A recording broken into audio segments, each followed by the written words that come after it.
I had my lunch with Marlon in a modest room in a hospital where we were filming on 14th Street. He was sitting on one hospital bed, I was sitting on the other. He was asking me questions. Where am I from? How long have I been an actor? And he was eating chicken cacciatore with his hands. His hands were full of red sauce, so was his face, and that's all I could think about the whole time. Hey, it's Kaz with another episode of Kaz Geeks History, and today we're making a dish you can't refuse. Marlon Brando's chicken cacciatore. I got chicken cacciatore for you, sweetheart. If Al Pacino's memoir is anything to go by, this one's going to get messy. Let's step into his shoes through food. Alright, I've got a bit of a cold, so bear with me. I'm sick. Cacciatore literally means hunter style. The idea is a rustic countryside braise, meat cooked with what hunters had around. There are many takes on a cacciatore, but the core ingredients are chicken, tomatoes, peppers and wine. I'll also be adding carrots, celery, onion, garlic, parsley, mushroom and olives, since I feel like the Italian-American versions tend to be a little more loaded. And Marlon was certainly an indulgent kind of guy. Yummy. I'll be using 8 large bone-in, skin-on chicken thighs, my favourite cut of chicken. For the peppers, we want to char one, so cut it into 3 pieces, cover in some oil and put under a hot grill for 6 to 8 minutes.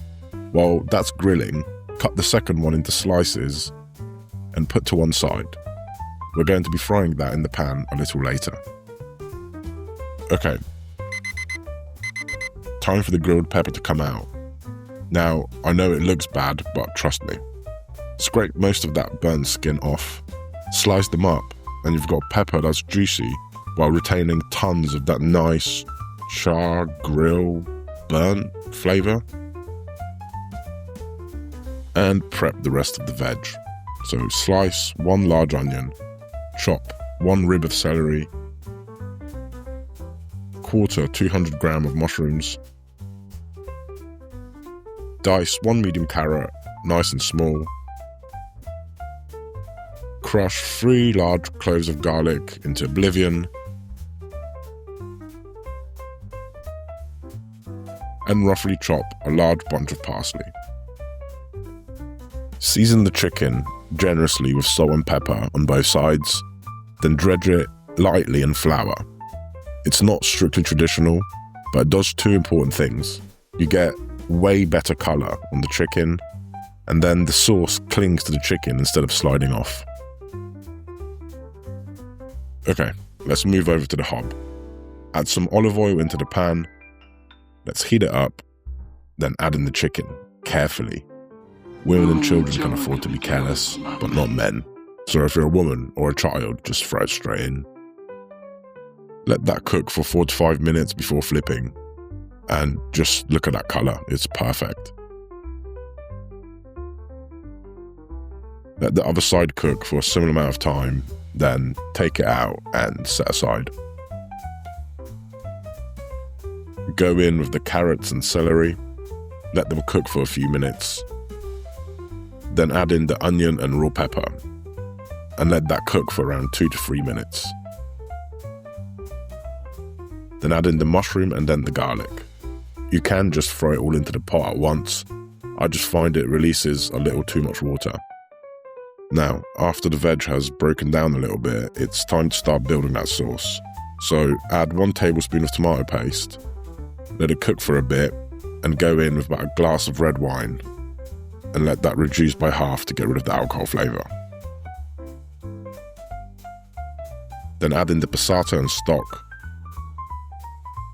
Season with salt, let it come up to a boil, and go in with the olives and the grilled pepper.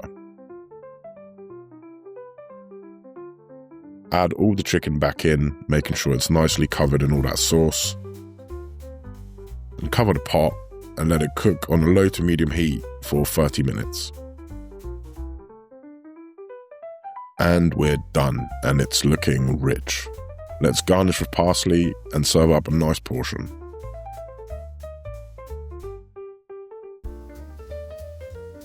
I'm having mine with some crusty bread, and I recommend you do too. Great for mopping up that rich tomatoey sauce. And to follow in Marlon's footsteps, I'll be eating it with my hands, which feels ridiculous. until you try it, and it is ridiculous. The chicken is fall apart tender. The sauce is very deep and winey, and every bite just tastes expensive. And that charred pepper really does come through. It cuts through all that richness of the smoky grilled sweetness that makes the whole pot taste like it's been working way harder than it has. Honestly, if you skip one step, don't let it be that one. Pacino says Brando finished lunch by wiping his hands on the white sheets he was sitting on. So, on that note, I'm off to bed. If you want to recreate any of the recipes seen in these videos, head over to my website, link in the description. Like and subscribe.